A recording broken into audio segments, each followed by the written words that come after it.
Existe um limite para o crescimento econômico? Essa questão Giddens vai levantar lá na página 612 como uma das consequências do debate, da discussão sobre a dinâmica populacional na passagem do século XX para o século XXI. Giddens vai mostrar que lá pelos anos 80, 90, surgiram vários atores políticos que colocaram na agenda a questão do meio ambiente como um dos fatores fundamentais para se pensar o desenvolvimento econômico. Não apenas mais o crescimento ou não da população e o crescimento ou não da oferta de alimentos e bens, mas também a questão ambiental como um limitador do potencial de desenvolvimento. Essa discussão ela vai aparecer, como o Giddens vai mostrar aqui, a partir dos anos 70, principalmente pelo impacto de um texto de um grupo chamado Clube de Roma, que era um grupo que estudava questões populacionais, preocupado com o crescimento populacional do mundo e impacto ambiental, como a poluição, né, principalmente a poluição atmosférica, que era o que se discutia muito na época. Esse grupo publicou um livro chamado Os Limites do Conhecimento. Os Limites do Conhecimento é uma obra que teve bastante impacto, muitas críticas, mas foi bastante influente. Os autores Donella Meadows, Dennis Meadows e George Randall e William Berens criaram um modelo computacional, que na época, nos anos 70, era uma coisa muito rara, né? Ainda incipiente, estava começando, e eles utilizaram a metodologia da análise de sistemas para poder, a teoria dos sistemas, para poder cruzar algumas variáveis e montar um painel com como essas variáveis, como a curva dessas variáveis se comportaria ao longo do tempo. Então, eles cruzaram ali o crescimento populacional com o crescimento da poluição, o crescimento industrial per capita, a disponibilidade de alimento por pessoa per capita e um índice para tentar estimar qual seria a capacidade do uso de recursos disponíveis, estoque de recursos no planeta para poder atender a essa capacidade industrial. Ao cruzar essas curvas no modelo sistêmico, então, onde uma curva depende da outra, né? Então o crescimento da população aumenta o crescimento dos recursos, que por sua vez impulsiona o desenvolvimento industrial, que por sua vez vai impulsionar a poluição. Então essa é a ideia da análise sistêmica, ou seja, fazer algumas equações onde as variáveis todas são interdependentes. E ao cruzar as curvas que resultam desse modelo, os autores vislumbraram que existe um limite ao crescimento. Então, aquilo que se discutia nos anos 50, 60, 70, como o desenvolvimento econômico, o crescimento econômico como algo ilimitado, como um desejo ilimitado dos países, produzir mais carros, mais casas, mais geladeiras, mais alimentos, mais e para atender, satisfazer cada vez mais a necessidade de consumo da população, os autores estavam mostrando que mesmo que na avaliação anterior do equilíbrio populacional se mantivesse, o consumo se mantivesse, a renda se mantivesse, ainda assim o planeta entraria em colapso, porque havia um limite da exploração desses recursos. Essa ideia não era uma ideia clara, visível naquela época. As pessoas pensavam os recursos como sendo infinitos. O oceano disporia de peixes infinitamente. As florestas, você poderia cortar a madeira infinitamente. A exploração de petróleo, infinitamente, você poderia tirar petróleo e assim por diante. Então a ideia de que você tem recursos finitos e recursos renováveis era incipiente, né?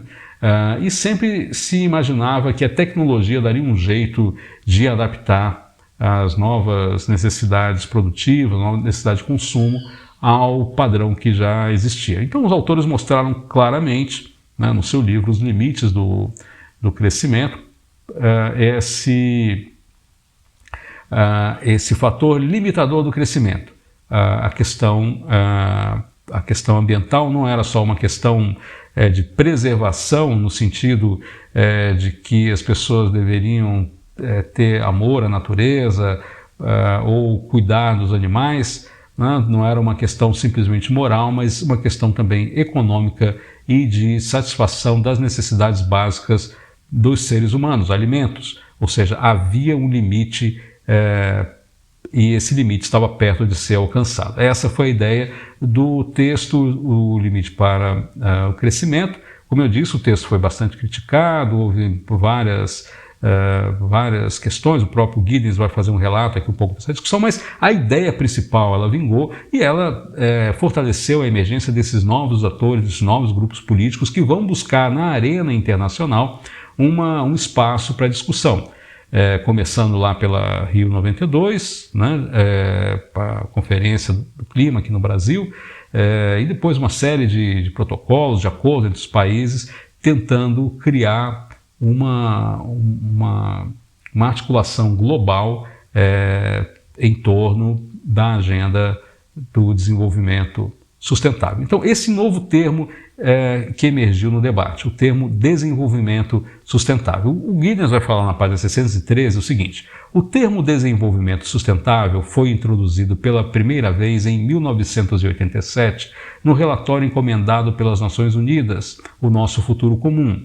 É também conhecido como relatório Brundtland, pois o comitê organizador foi presidido pela senhora Brundtland, que na altura era a primeira-ministra da Noruega. O desenvolvimento sustentável foi definido como o uso de recursos renováveis para promover o crescimento econômico, a proteção das espécies animais e da biodiversidade, e o compromisso em manter o ar, a água e a terra limpos.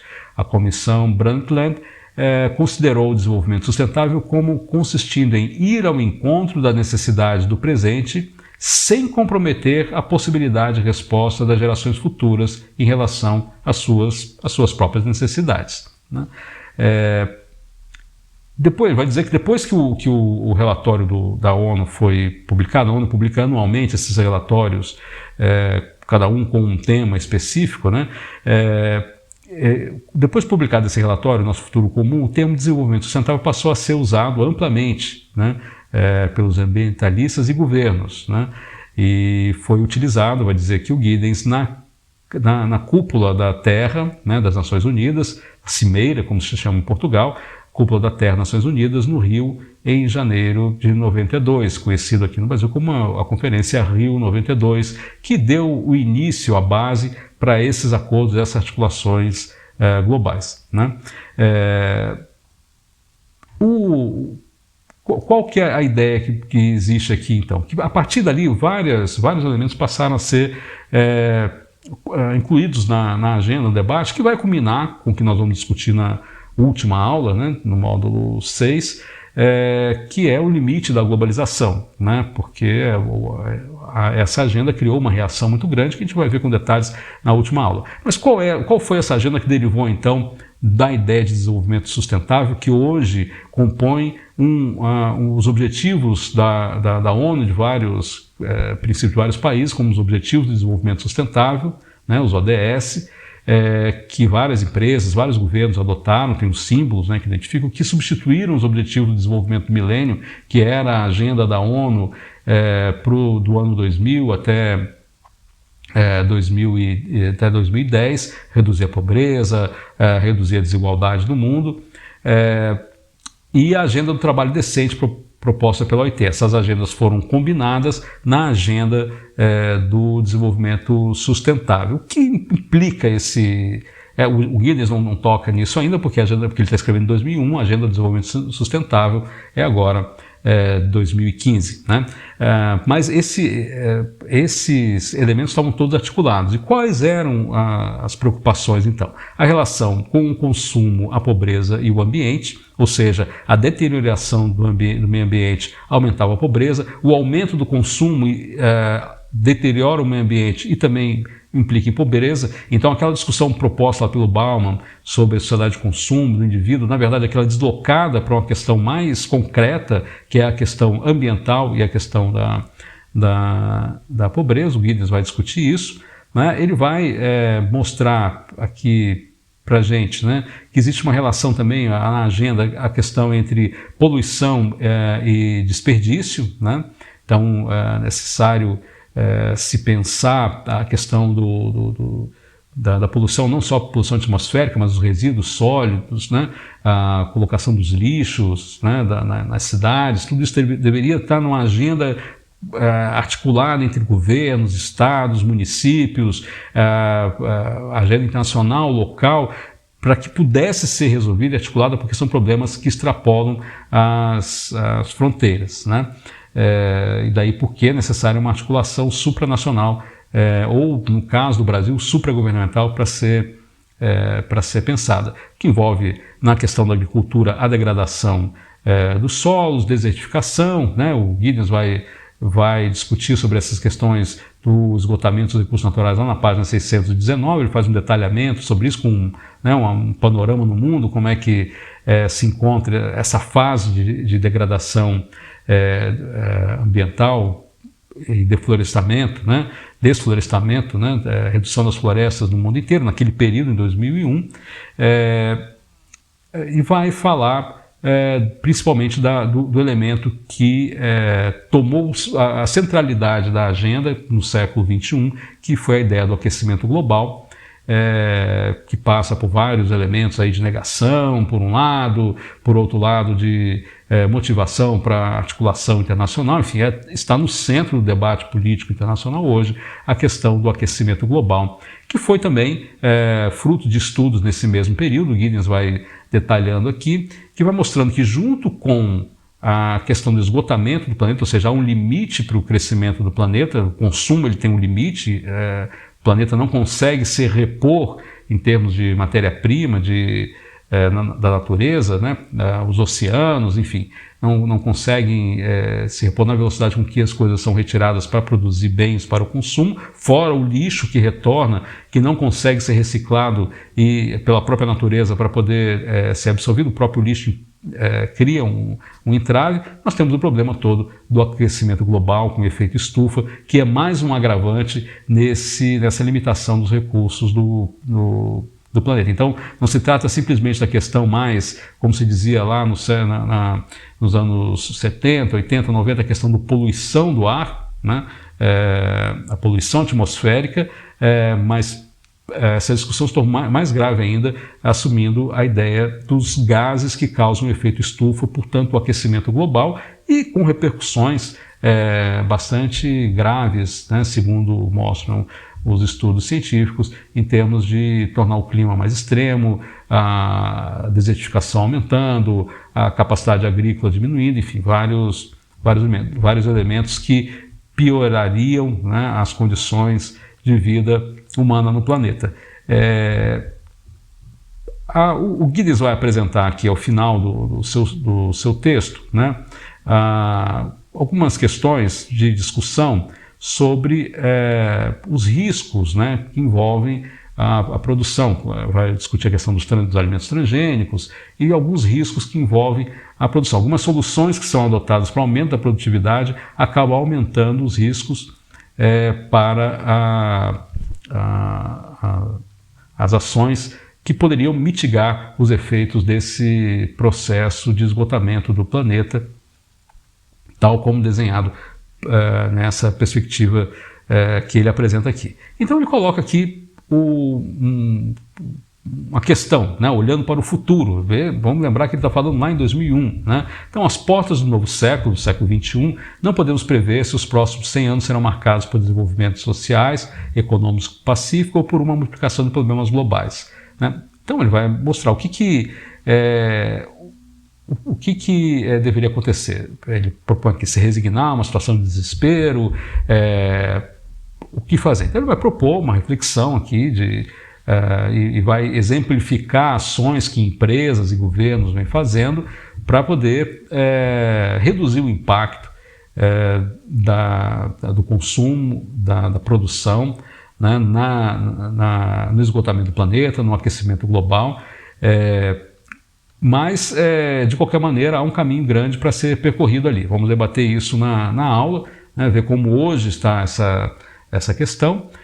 Mas o autor traz para a gente, então, esse grande panorama, né, que, em resumo, ele vai mostrar para a gente que a questão da dinâmica populacional ela é chave para entender a transformação social no mundo, né, principalmente agora na virada do século XX para o século XXI, as desigualdades e as tensões que existem nos países, muita coisa a ver com a dinâmica populacional, e para entender a dinâmica populacional nós precisamos de conceitos específicos, né, e dados específicos para entender isso. A dinâmica populacional somada a um outro elemento, que é o esgotamento possível do planeta, né,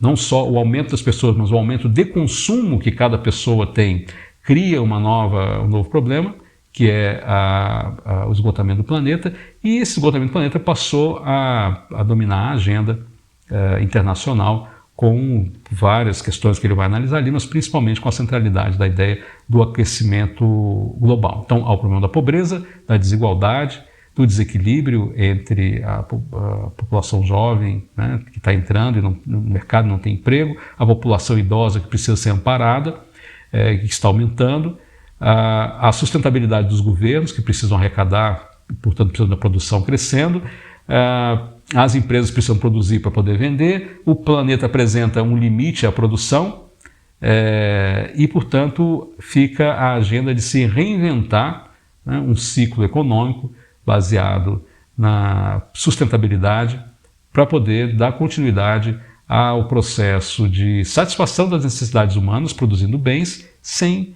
que se esgote a capacidade do planeta em sustentar a vida humana. Essa é a ideia central desse capítulo do Giddens. Vamos discutir com mais detalhes na aula na quarta-feira.